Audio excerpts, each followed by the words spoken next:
তো hello guys, কেমন আছো সবাই? আশা করছি ভালো আছো, আমিও ভালো আছি। চলে আসলাম একটা নিউ রেসিপি নিয়ে। তো দেখতে থাকো লাস্ট অবধি, আর কেমন লাগলো ভিডিওতে লাস্টে কিন্তু অবশ্যই জানাবে কমেন্টে। তো চলো দেখো এটা কী মাছ, তোমরা কিন্তু কমেন্টে বলো, আমি কিন্তু জানি না কী মাছ। তো যাই হোক, আমি বানাবো মাছের কালিয়া। তো প্রথমে দেখতে পাচ্ছ হলুদ লবণ মাখিয়ে নিচ্ছি মাছটাতে। কে কে মাছের কালিয়া খেতে ভালোবাসো কমেন্টে কিন্তু বলো। তো যাই হোক, আমরা এখানে যে হলুদ লবণ মাখিয়ে রেখে দিলাম, এখানে তেলও গরম করে নিচ্ছি। দেখো এবার মাছটা এক এক করে ছেড়ে দেবো।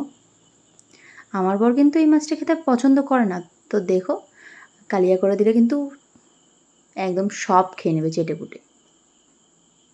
তো চলো আমি এখানে মাছটা ভাজা হয়ে যাক, তারপরে এখানে আমি পেঁয়াজ রসুনের পেস্ট করে রেখেছি, এটা আদা জিরার পেস্ট। তো এখানে আমার মাছ ভাজা হয়ে গেছে। এবার ওই তেলের মধ্যেই আমি এখানে তেজপাতা ফোড়ন দিয়ে নিচ্ছি, আর 5 ফোড়ন শুকনো লঙ্কা।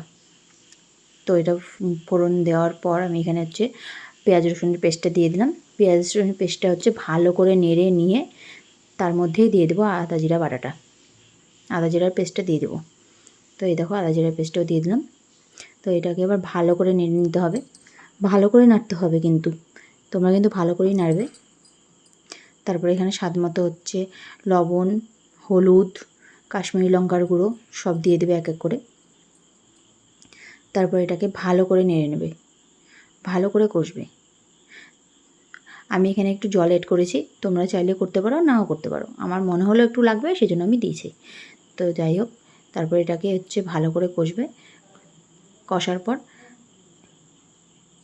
কিছুক্ষণের জন্য রেখে দেবে, দেখবে নিজে থেকেই তেল ছেড়ে দেবে। দেখো নিজে থেকেই তেল ছেড়ে দিয়েছে। তারপর এটাকে ভালো করে আবার একটু কষে নেবে, কষে নিয়ে তারপরে পরিমাণ মতো জল দিয়ে দেবে, তোমরা যেরকম চাও। তো আমি এটা একটু ঝোল রাখবো কালিয়াটা। তো আমি মাছ টাছ দিয়ে নামিয়ে নিয়েছি দেখো। তো তোমাদের কেমন লাগলো কমেন্টে কিন্তু অবশ্যই জানাবে। আজকের মতো এখানে টাটা।